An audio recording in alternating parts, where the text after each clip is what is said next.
జేబులో ఒక్క రూపాయి కూడా లేకుండా అనేక అగచాట్లు పడుతున్నారా? అయితే ఈ ఒక్క పరిహారం చేసి చూడండి చాలు.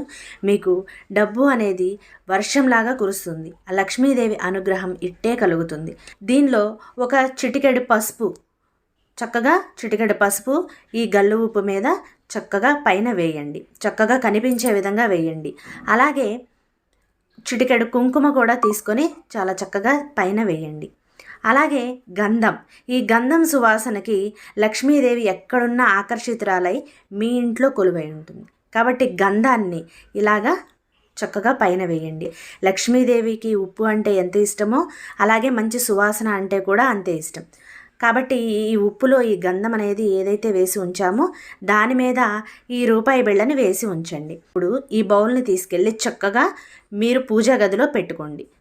పూజ గదిలో పెట్టుకొని శుక్రవారం కానీ మంగళవారం కానీ ఈ పరిహారాన్ని చేసి చక్కగా పూజ